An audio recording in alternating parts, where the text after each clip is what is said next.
lang. Wala kayong dapat ikatakot. Yung mga, mas maganda sana kung na-dislocate na lang yan para minachi ko na lang eh. Segundo lang yan. Ayan kasi, nahugot doon sa sakit. Gano'n. oo, yung mas maganda pa yung ganun. Mas Basta walang punit. punit. Mahirap yung walang punit. Okay. Mahirap yung may punit eh. Yun nga eh. Mahirap kasi pag may punit. Siyempre pop. Para ka lang nasugatan dito sa labas. Diba, nasugatan ka na punit. Pag medyo malaki, pag gumaling ano itsura? Parang keloid siya. Dito naman, sa loob, pag napunit siya, Bakit hindi gumana ng isang kamay ko? hindi mo mangat. Alam mo kung bakit tayo? Baka naapektuhan yung tendons mo. Kasi ang tendons, yun ang sandigan ng muscle. Pag walang muscle, pag mahina ang muscle, walang power.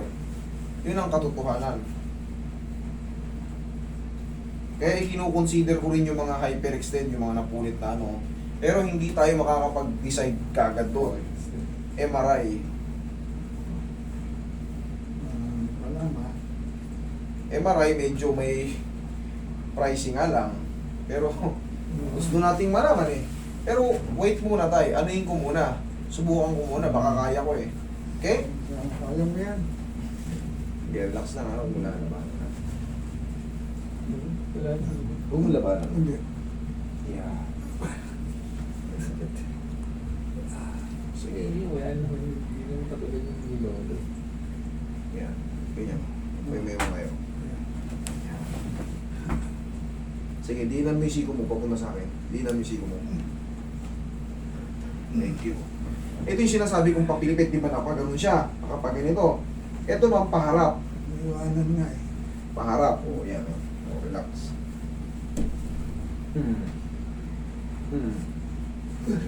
Yan. Pahinga.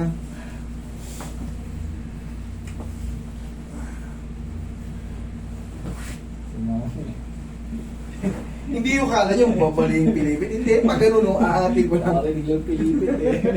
Relax lang.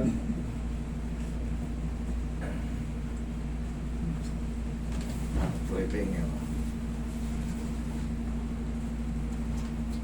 Tapos na yan kayo. Ayun, no, na ano na niya. Kanina ayaw lumusot eh. Oo. Ngayon, naangat na. Normally, may pain pa. Pero bossing, wala tayong ibang gagawin kundi mag-rest muna. Hayaan mo muna makapahinga yung mga ano. Mangat ko ba kamay ko ngayon? Hindi pa. Testing mo nga. Testing. Testing. Pag ganito tayo. Ayan, sakit eh. Ayaw pa? Sakit dito eh. Sige. Nanay pa. Wait lang. Hindi, wala pa talaga siyang lakas, normally. Pero ang mahalaga, pagka tinulungan na, masushoot, shoot na siya. Hindi na siya pilipit. Ang gagawin natin dito tayo, waiting lang tayo kasi baka yung tendons mo, eto tayo, napupunit din kasi yan siya eh. Okay, so impinito ko sa inyo. Napupunit din yan kasi, ang nangyari sa kanya, para siyang, syempre yung katawan mo, pasugod na ron eh. Naiwan, kaya yung dito niya, yung sakit ng dito niya. Pero syempre, yung ditong sumasakit sa'yo, yung deltoid na to, pag ganun yan sa bicep, pag yung muscle mo ay stress, walang power. Pero for the meantime tayo, huwag kayong mabahala.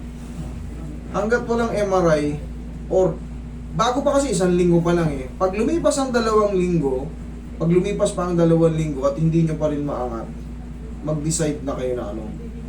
Mag-decide na kayong, for the meantime, ang gagawin ko, kahit hindi ko kayo singilin eh, para lang makapandagdag sa ano nyo.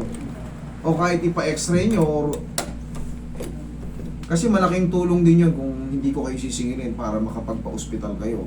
Kasi hindi lang yung, sabi ko nga sa'yo, kahit mas maganda na, dislocate na lang yan, kasi mabilis na yan. Eh sa'yo, ang nangyari sa'yo, parang ang hinatak eh. Hyperextension. Oo, na-hyperextend. Kaya nga, for the meantime, waiting lang tayo kung ano. Kasi hindi kagad gumagaling yun. Babalik ko sa'yo. Hindi na. Sabihin na natin ano, o, kung gusto mo sa akin bumalik, kunyari 2 weeks, lumipas yung 2 weeks. Master, medyo malakas na, naangat ko na pero may pain-pain pa rin. pwede kong doblehin yung adjust or hilutin natin. Pero pagka lost power pa rin siya, maka yung tinatawag na tendons na ang nakats. Kasi ang tendons, muscle, yung dulo niyan, yung puti, yun yung tendons. So pag bumitaw yung tendon sa pagkakakabit sa buto, yung muscle walang lakas. Hindi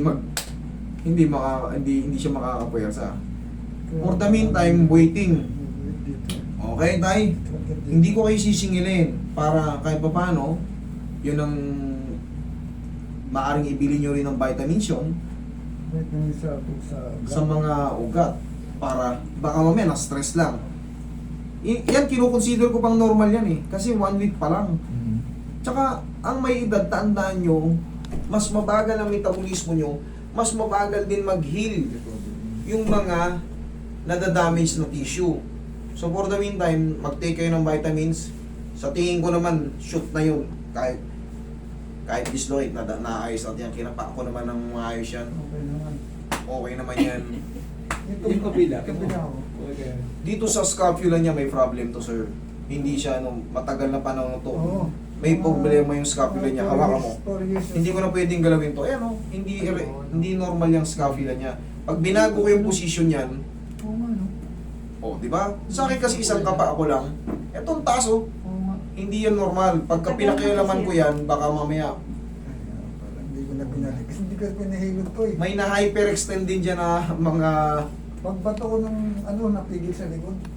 malakas yung iagis mo, bigla kang Pigilan sa likod. Tinigil. Yun ang nangyayari.